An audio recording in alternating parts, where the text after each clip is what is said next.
Thanh Hóa province. Today, we are very honored to participate in the contest, Vietnamese Children, Great Train Out to the World.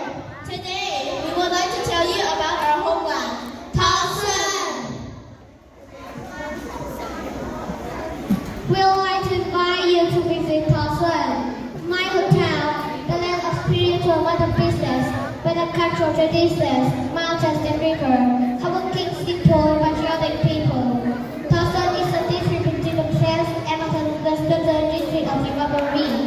Thọ Xuân has a natural area of over 20,000 hectares, a population of over 200,000 people, including three ethnic groups, King, Muong, and Thai.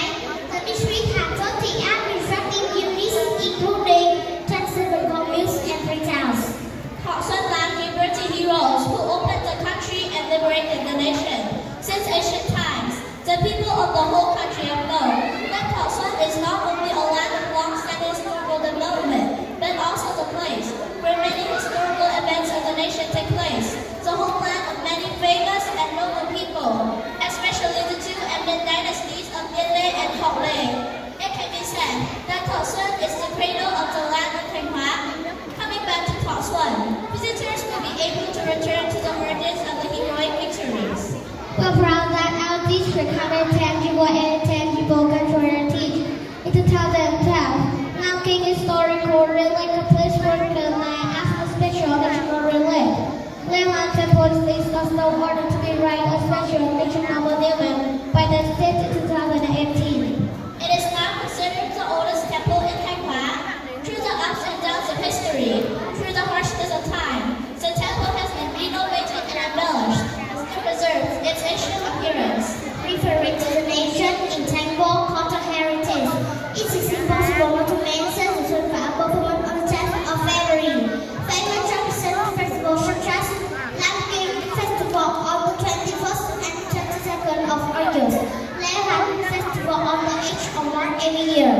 When coming to Thọ Xuân, you will discover the spirit and enjoy the unique cuisine such as the Chugai cake, Lavero cake, soya peanut candy, spicy rolls, toasted crispy rolls. In addition, Thọ Xuân is also known for Sun Pro Village, Thọ Long Village, Handicraft, Xuân Bái, Thọ Mây, and Mắc Luông.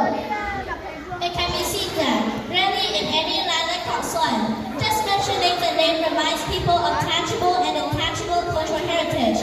Cultural identity is very rich and rich in value.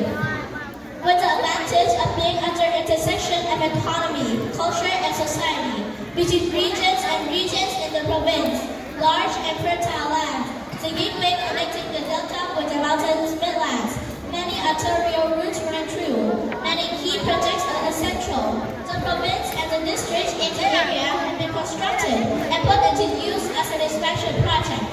Thọ Xuân Airport is located in the civil airport system, plays an important role in the air transport system and protects the airspace of the country. Dear my friend, back to Thọ Xuân, back to rich the countryside, that is your need in flesh. You will be free to sit to the hills, cornfields, bicycle rice field. Visit the central to river avoiding the banks and the lake. You can visit the super pico like Suzuka Factory. Silently listen to the glorious spring enjoying water from by temple plant. Bringing electricity to life the homeland. For the silver bowl flying from the city southern airport. For a limited time, let's say our love and pride, we were born on the land of two kings. If you have the opportunity, please visit our homeland, a land with beautiful natural scenery, friendly people,